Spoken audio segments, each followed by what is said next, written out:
Nous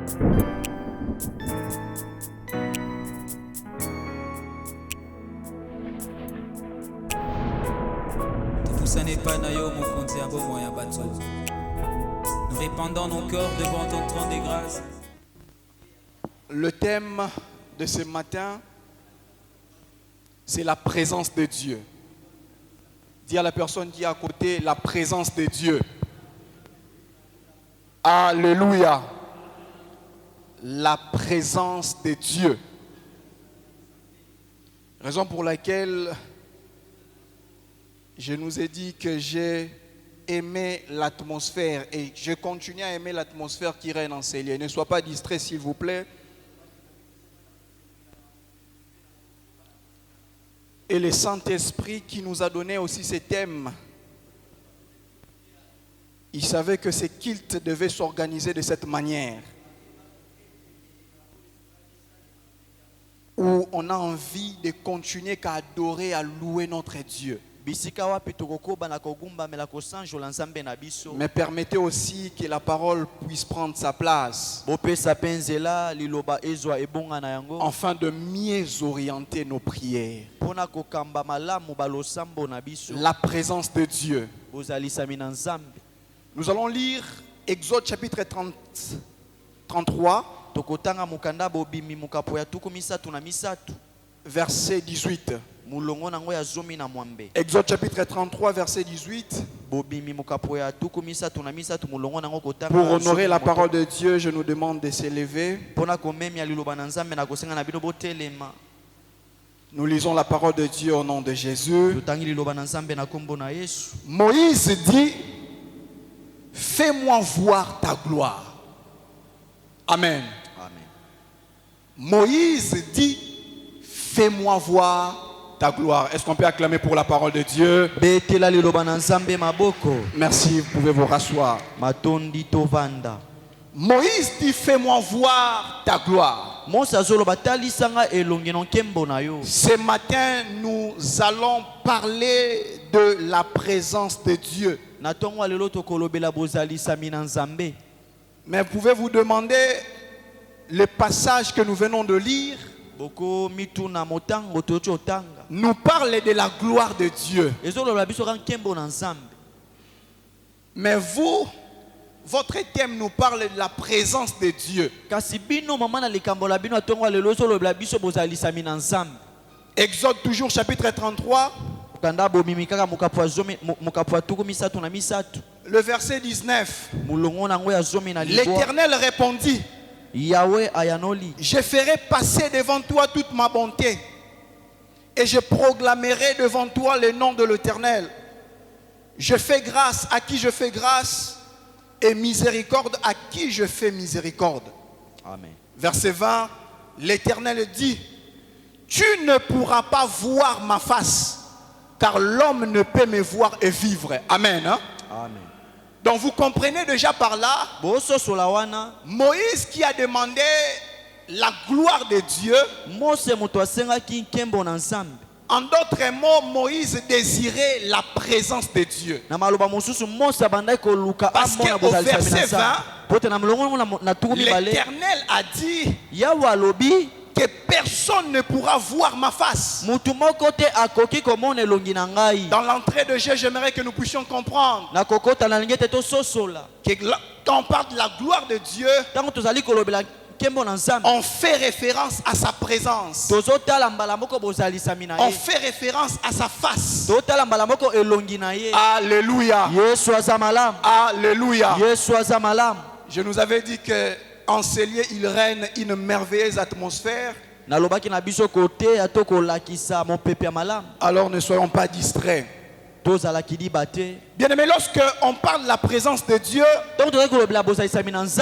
déjà ces mots signifient quoi? Dans son origine hébraïque, ces mots est traduit par visage ou face.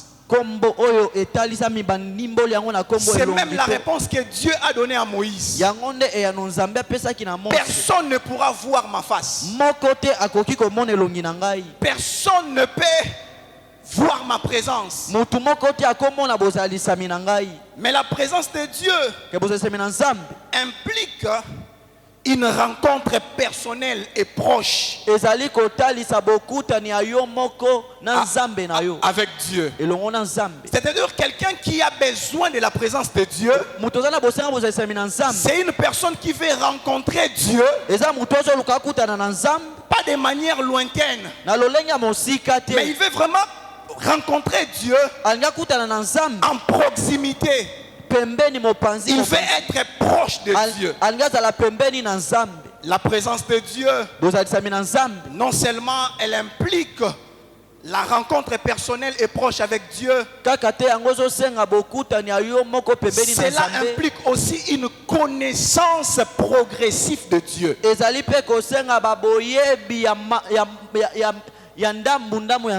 quand je parle de la connaissance progressive, comprenez par la révélation de Dieu, la manière dont Dieu se manifeste à un homme ou à un peuple. C'est aussi par là que nous pouvons dire que Dieu est présent au milieu de nous, parce qu'il s'est révélé. J'ai dit la présence de Dieu implique premièrement la rencontre personnelle et proche avec Dieu. La présence de Dieu implique aussi une connaissance progressif de Dieu. Et là où nous venons de lire Exode chapitre 33, le verset 18, Moïse qui dit: fais-moi voir ta gloire. En d'autres mots, Moïse dit: fais-moi approcher de toi. Je vais encore te connaître de manière progressive. Le verbe qui est là, voir,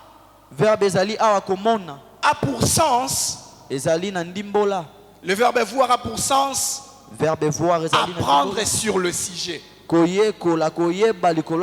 faire connaissance de. C'est-à-dire, lorsque Moïse dit fais-moi voir ta face, ce n'est pas seulement à mon ce n'est pas seulement de manière de voir Dieu comme mais ça. il a besoin de connaître Dieu de mieux en mieux. Il a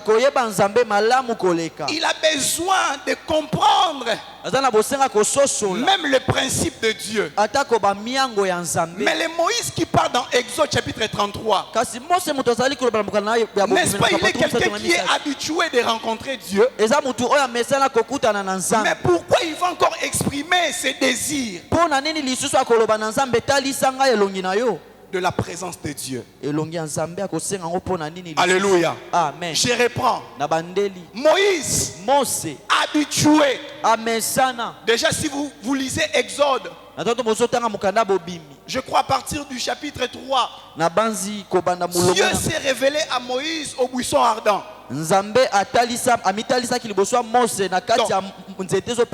Déjà ce jour-là, c'était pour la première fois, Moïse a fait une rencontre personnelle avec Dieu.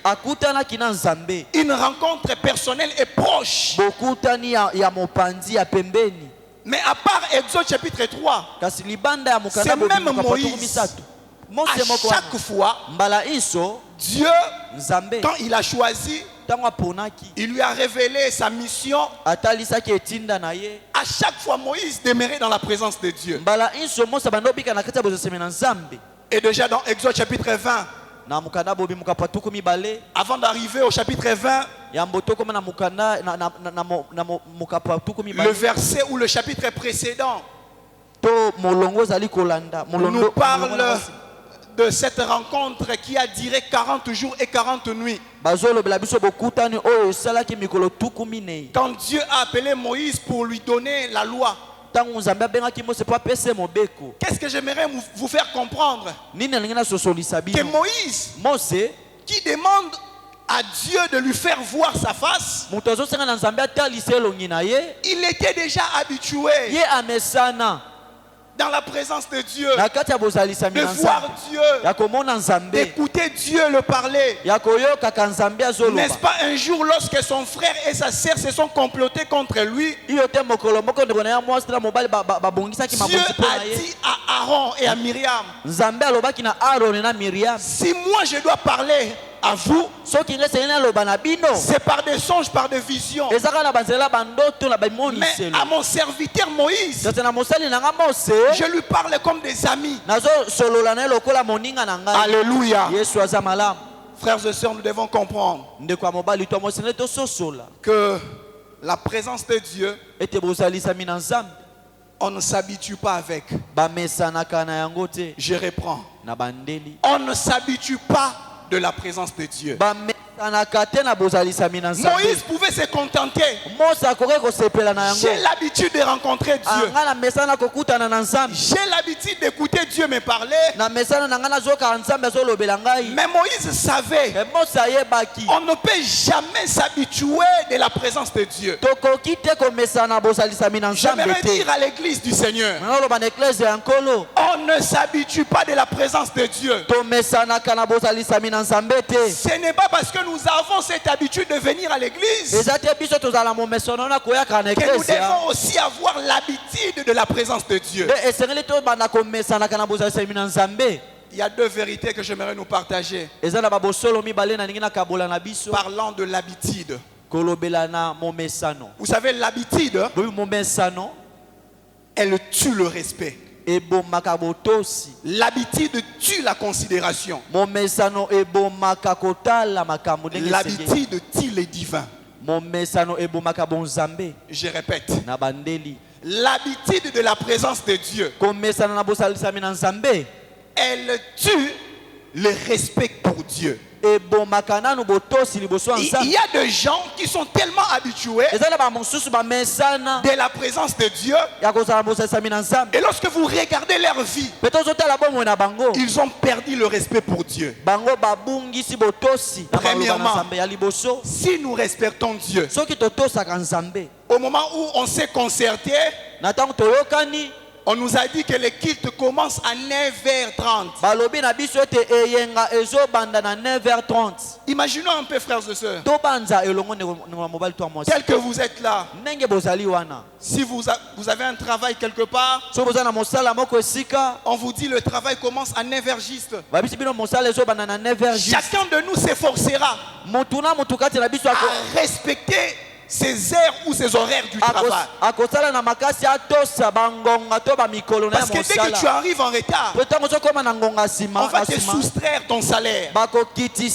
Mais remarque-toi un peu dans la présence de Dieu. Le rôle à Katarabi au salaire D. C'est comme si nous ne payons pas. Les cultes commencent à 9h30.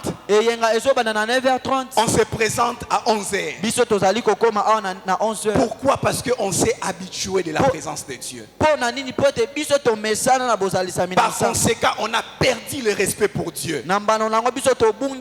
Si nous pouvons respecter les hommes qui n'ont pas le pouvoir de tuer notre âme, qui peuvent toucher simplement notre corps, à combien plus forte raison à celui qui a le pouvoir de tuer et le corps et l'âme et les jeter en enfer. L'habitude tue le respect. Nous ne respectons pas Dieu. Nous ne savons plus respecter même nos heures de prière personnelles. Toi-même, tu as dit à Dieu que chaque jour, je vais me connecter à 20h juste pour la prière. Mais est-ce qu'aujourd'hui, tu respectes cet horaire? Parce qu'il n'y a pas quelqu'un qui est derrière toi pour te dire tu n'as pas le respect. Mais ce matin, Dieu m'a envoyé pour dire à son église, puisqu'on s'est habitué de la présence de Dieu, nous avions perdu le respect pour lui. On ne sait plus respecter nos propres rendez-vous avec lui. Parce que c'est dans cette présence où nous vivons notre intimité avec le Seigneur. Mais lorsque l'habitude s'installe, le respect est mort. Alléluia. Non seulement l'habitude tue le respect, mais l'habitude tue aussi la considération. Est-ce que tu as toujours la considération que tu avais lorsque tu as crié en Jésus? Ou bien aujourd'hui ta considération a diminué? Comment comprendre que tu as diminué ta consécration à Dieu? C'est par rapport à des priorités que tu as maintenant. Est-ce que la présence de Dieu est prioritaire pour toi? Ou bien tu te présentes ici juste parce que le pasteur, il faut mon Nayaki. Ou bien tu viens ici parce que tu manques quelque chose à faire à la maison. J'ai écouté quelqu'un me dire, je suis venu à l'église parce que j'ai manqué à faire. Abonnement est sili nandaku. Ah, le mardi, hein? Je vais quand même à l'église. Donc, la personne, elle vient à l'église parce que son abonnement est fini. Alors, elle considère la présence de Dieu comme un passe-temps. Cela montre que l'habitude s'est installée et la considération pour Dieu a diminué. C'est par rapport à tes priorités. Tu respectes ton travail plus que le travail de Dieu. Tu considères ton boulot plus que le boulot de Dieu. Mais tu ne sais pas si tu travailles. La force là, ton salaire là, tout ce que tu fais dans ton lieu de travail, cela dépend que de Dieu. À moins que tu ne lui appartiens pas.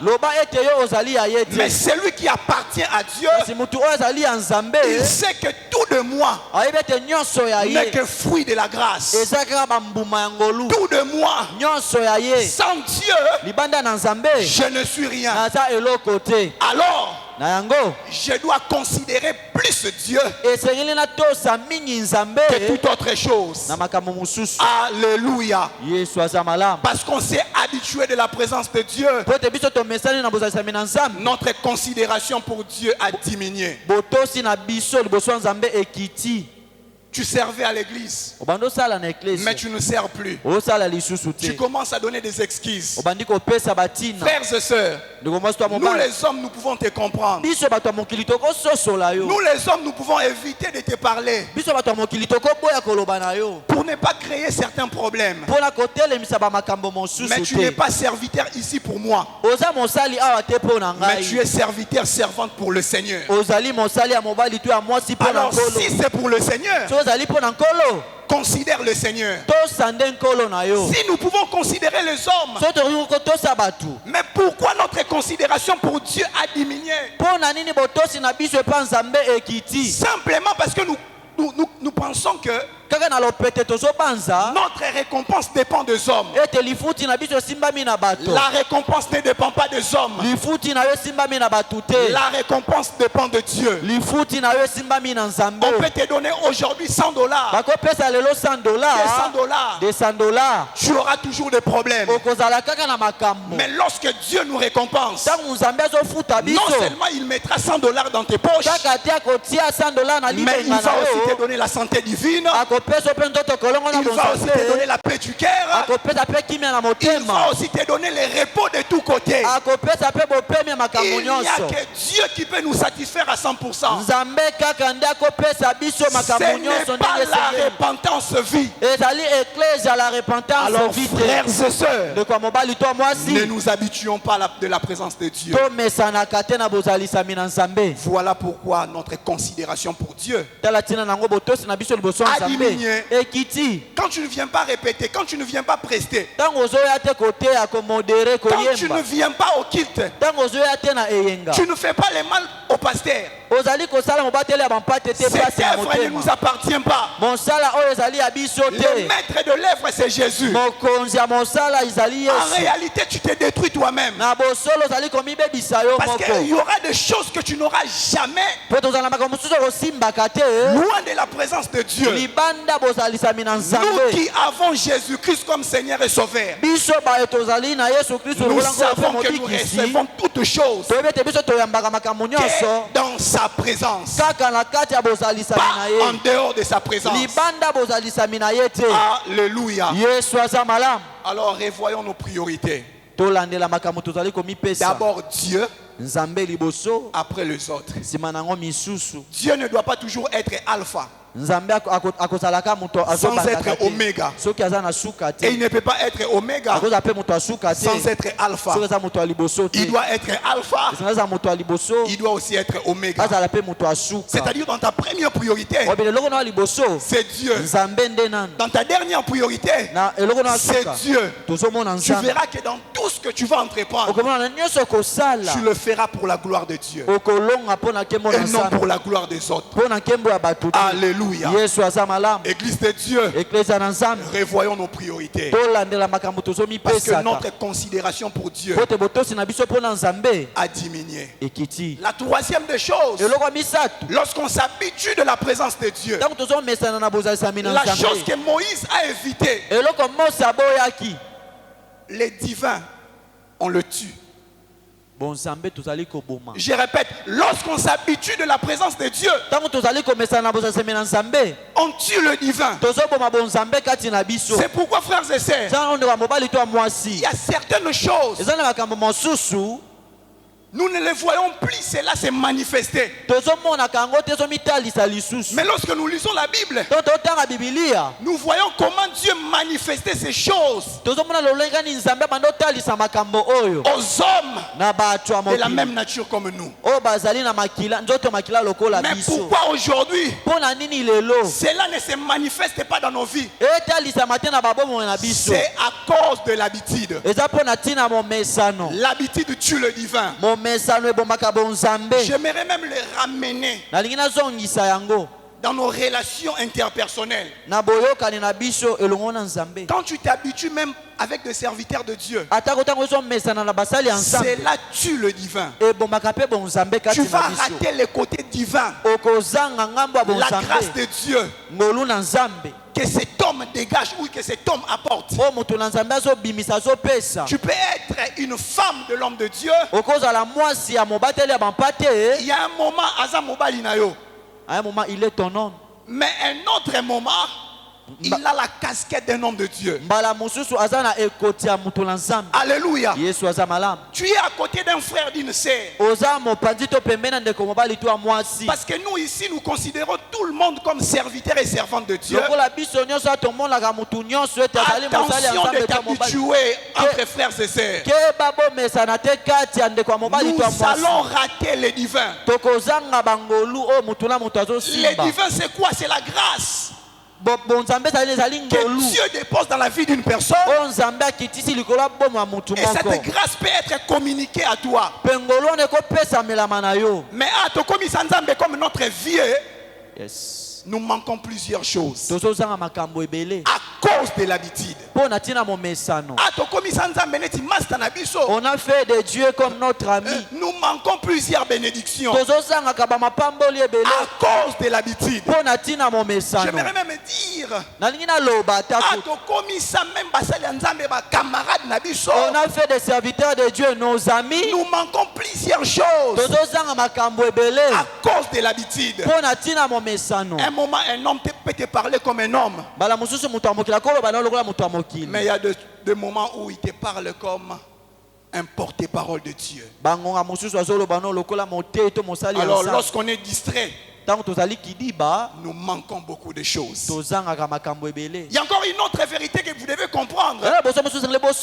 L'habitude de la présence de Dieu empêche la connaissance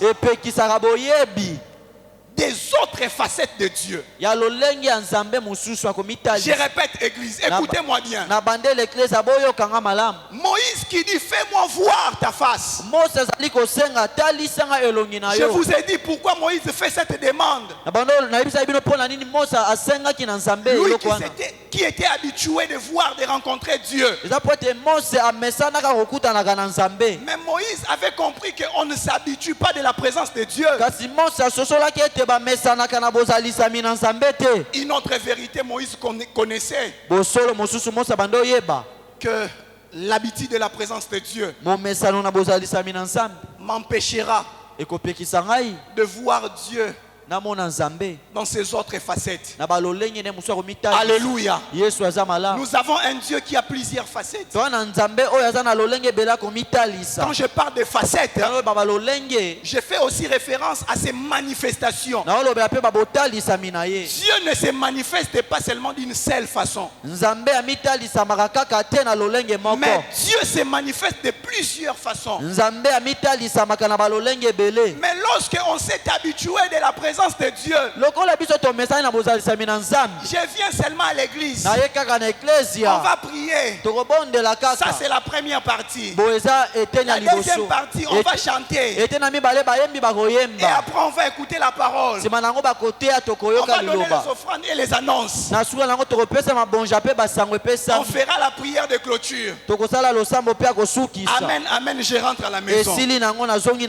Une habitude qu'on a inculquée. C'est pourquoi, pasteur, même dans nos programmes, il y a un moment où tu te tiens du haut de la chair. C'était un moment de louange. Mais le Seigneur nous recommande de donner les offrandes. On ne peut pas s'habituer de sa présence. Il y a un moment où on peut commencer un kit. On commence par l'adoration, on finit par l'adoration. Il y a un moment où on commence le kit par l'enseignement, on finit par l'enseignement. Mais comme les gens se sont habitués, il vient à l'église, on n'a pas adoré. Non, il vient à l'église, on a adoré mais on n'a pas prêché.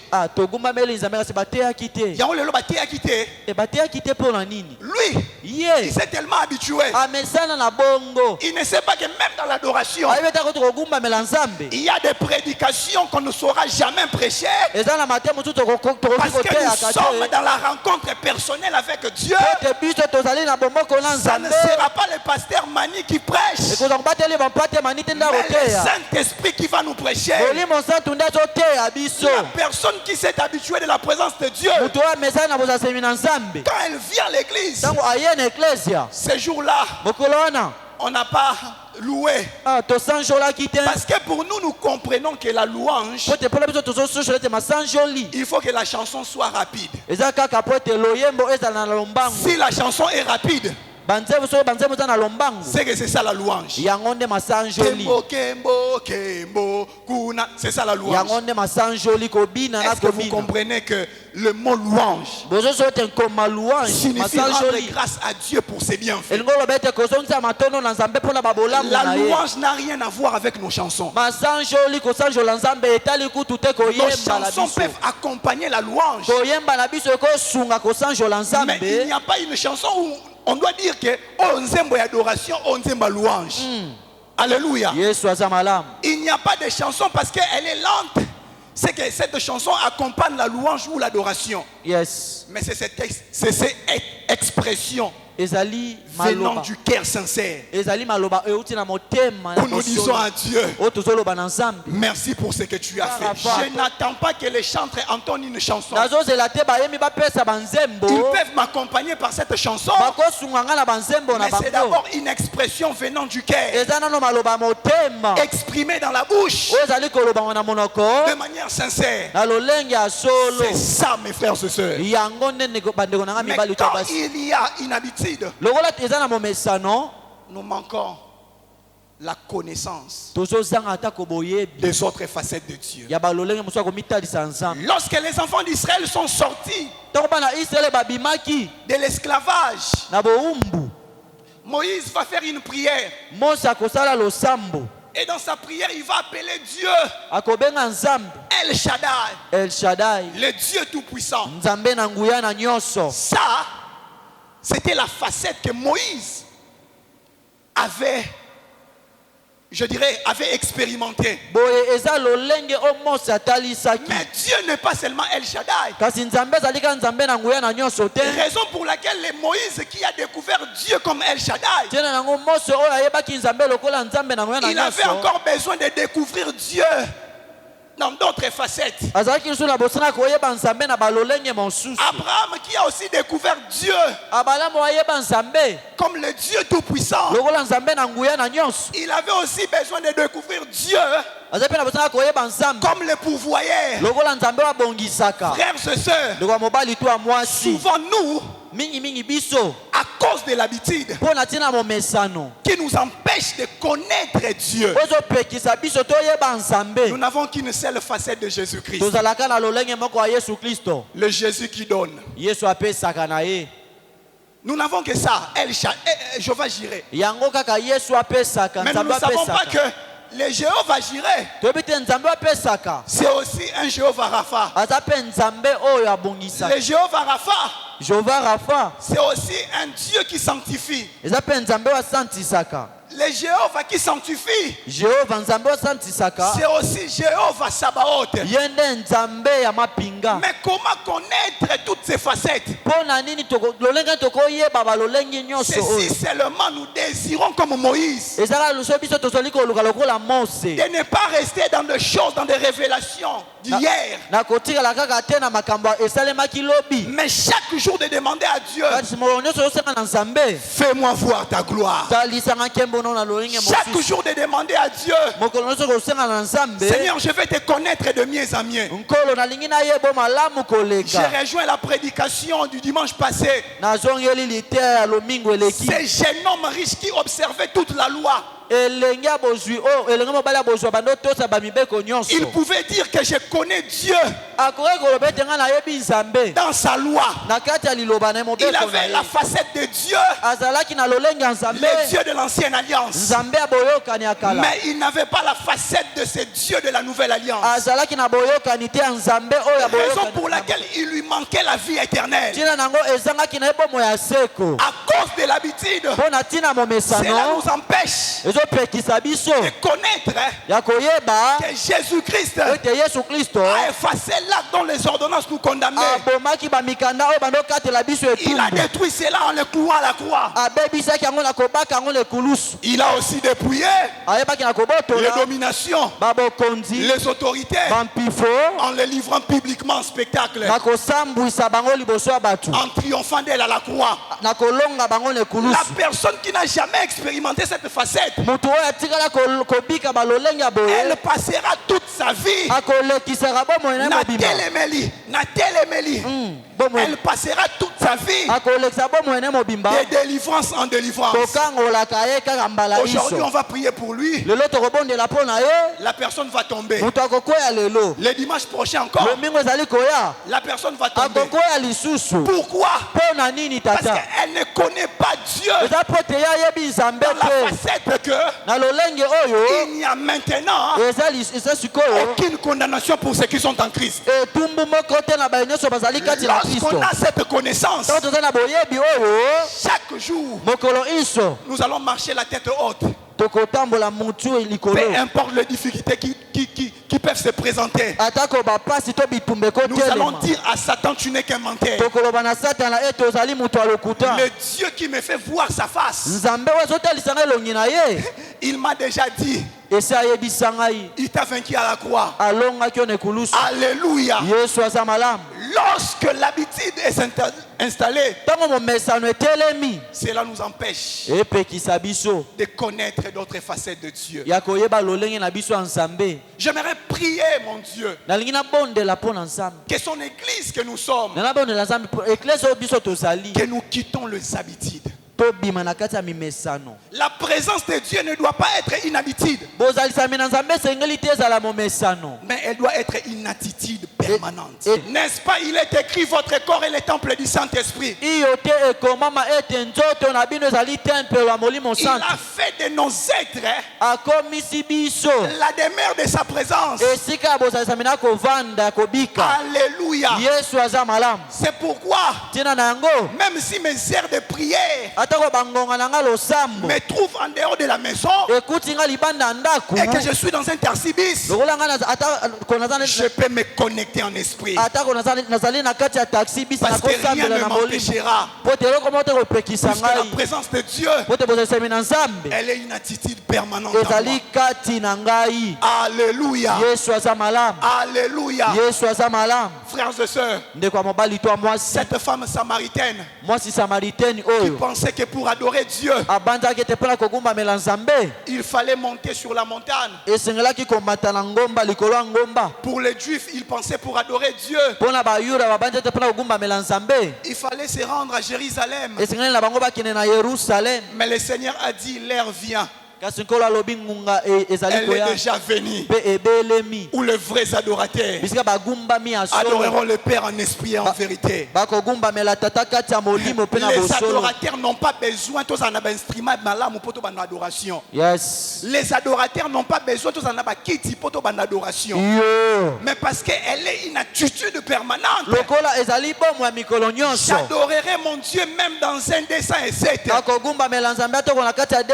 J'adorerai mon Dieu même quand tout va mal. Parce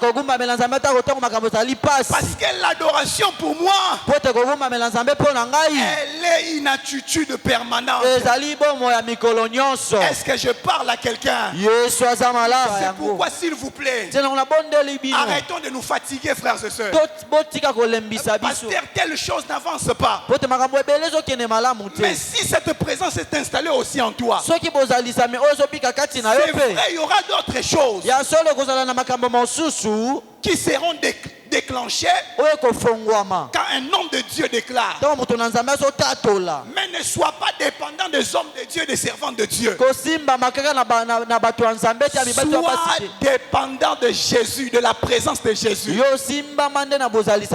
Si tu es dépendant de moi, tu m'appelles à 1h où mon téléphone est fermé,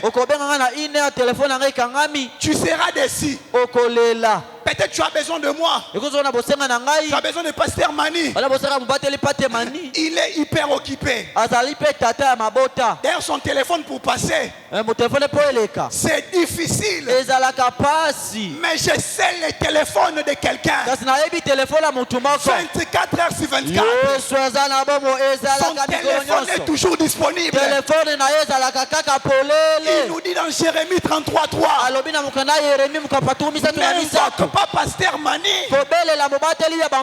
invoque-moi, je te répondrai. Je te montrerai des choses cachées, des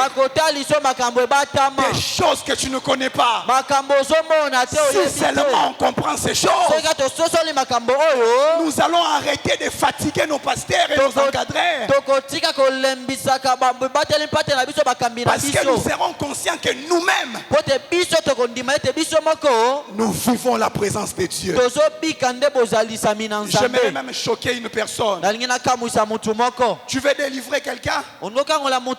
Tu es en face de quelqu'un qui a besoin d'une délivrance. Alors où est-ce qu'il est écrit où tu dois seulement appeler ton pasteur? Lorsque le Seigneur nous dit dans Luc 10:19, je vous ai donné les pouvoirs, c'est pasteur, apôtre, prophète, je vous ai donné, c'est un apanage de tout disciple de Jésus. C'est-à-dire tel que tu es là, par la foi, tu peux délivrer. Par la foi, le miracle peut être opéré. Par la foi aussi, hein? Parce que c'est Dieu là t'a donné les dons spirituels. Tu peux prophétiser. Alléluia. Frère, ne dis plus que je vais dans la présence de Dieu, mais tu dois vivre cette présence. Tu dois vivre cette présence. C'est pourquoi tu verras quelqu'un qui t'a l'élo, c'est là qui lourd. Et c'est là qui lourd. Si yo pour qu'il te la léger, faut essayé. C'est-à-dire quoi? Il faut que les gens tombent. Il faut que les adorateurs commencent vraiment à sauter et tout. Et la personne dira que alléluia peut être aussi qu'il te.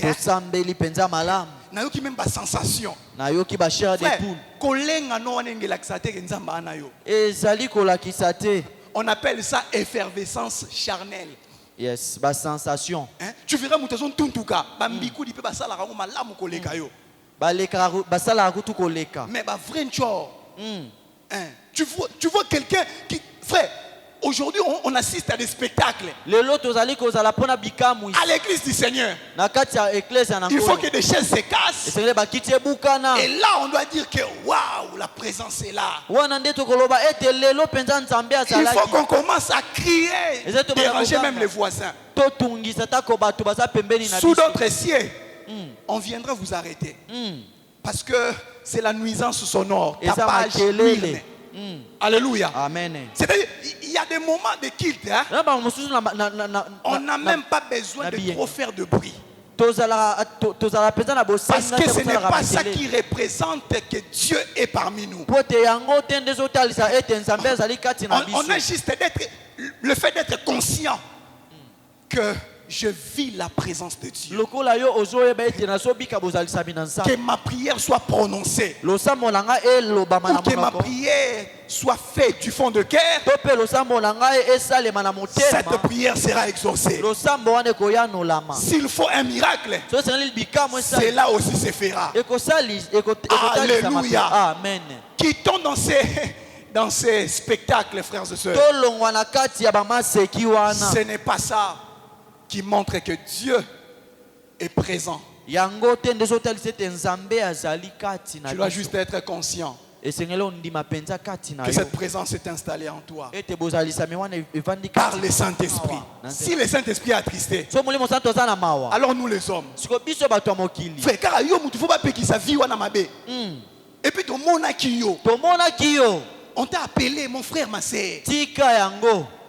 La présence de Dieu s'est installée à toi par le Saint-Esprit. Yes. Tu ne peux pas vivre de cette manière.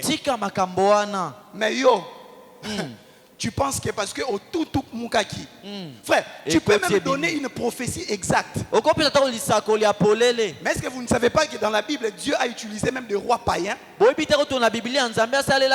a utilisé des hommes qui n'avaient pas de relation avec lui. Donc, tu peux prophétiser parce que Dieu ne se répand pas de ses dons, mais sans vivre sa présence. Alléluia. Je peux prêcher comme je prêche là, mais sans vivre la présence de Dieu. Je peux prêcher par intelligence. Je peux prêcher par expérience. Cet enseignement, je crois autant de fois. Je l'ai rapporté en Tunisie. Mais je refuse de me contenter de répéter les mêmes choses. Je refuse de regarder ces cahiers. Mais je m'appuie à la personne du Saint-Esprit. Parce qu'il y a même des choses que je vous dis maintenant là, je ne l'ai jamais dit. Parce qu'on ne peut pas s'habituer de la présence de Dieu. Si Dieu hier, il m'avait donné telle orientation, cela ne veut pas dire qu'aujourd'hui, ça sera la même orientation. Si je rapporte ce qui est d'hier aujourd'hui, il n'y a rien de Dieu. Il y a tout de moi. Est-ce que je me fais comprendre? Vous pouvez chanter parce que vous avez répété, mais sans vivre la présence de Dieu. Raison pour laquelle même dans vos chansons, les âmes ne sont pas touchées. Est-ce que mes frères et sœurs, vous ne le remarquez pas aujourd'hui? Il y a des compositions où on dit, est-ce que Opineza Nzembo ya Nzambe? Aujourd'hui, il y a trop de spectacles, moins de messages. Et comment frères et sœurs, mais tu vas écouter. trop de vibrations, des belles voix, belle mélodie. Verset biblique, zéro. Dans toute la chanson, du début jusqu'à la fin. La Bible a dit zéro et l'autre côté. On commence à chanter l'amour comme les hommes du monde qui ne connaissent pas le véritable amour en Jésus-Christ. On commence à faire du spectacle. C'est pourquoi par nos chansons des âmes ne sont pas guéries. Des âmes ne sont pas sauvées. Parce qu'il y a absence de la présence de Dieu. C'est pourquoi dans nos prédications, il y a pirement de la sagesse humaine. Aujourd'hui, quand on parle très bien français, quand on parle très bien lingala, on pense qu'on interprète très bien la parole de Dieu. C'est poussé par le Saint-Esprit que les hommes parlent de la part de Dieu. Ce n'est pas c'est poussé par les Français. Même si tu connais le Kikongo, mais si tu vis la présence de Dieu, tu parleras devant les professeurs des universités. Ils ne vont pas écouter la sagesse humaine, mais ils écouteront la puissance de Dieu. Alléluia. Je peux faire autant de gaffes à français. Ça peut arriver. Mais ce qui m'importe plus, que j'ai des mères dans la présence de Dieu. Avant de venir vous prêcher ici, cette prédication doit d'abord être ma vie. Alléluia. Aujourd'hui, nous prêchons les gens la sanctification. Mais nous-mêmes, nous ne vivons pas dans la sanctification. Nous prêchons les gens d'être honnêtes. Mais nous-mêmes, vrai fa quoi. Vrai fa quoi. Mais c'est nous qui critiquons les politiciens. On n'est pas différents avec eux. Frères et sœurs, quand on vit la présence de Dieu, même sa parole devient notre vie. Tu veux vivre dans la présence de Dieu. Tu veux voir la gloire de Dieu. Débarrasse-toi de ces choses qui attristent le Saint-Esprit. Débarrasse-toi de cette musique mondaine, frère. Arrête de suivre ces sugar daddy. Arrête, mon frère, ma sœur, de vivre cette double vie. Arrête cela. Parce que tu ne détruis même pas mon corps. Tu ne détruis même pas l'œuvre de la croix. Tu te détruis toi-même. Tu te détruis toi-même.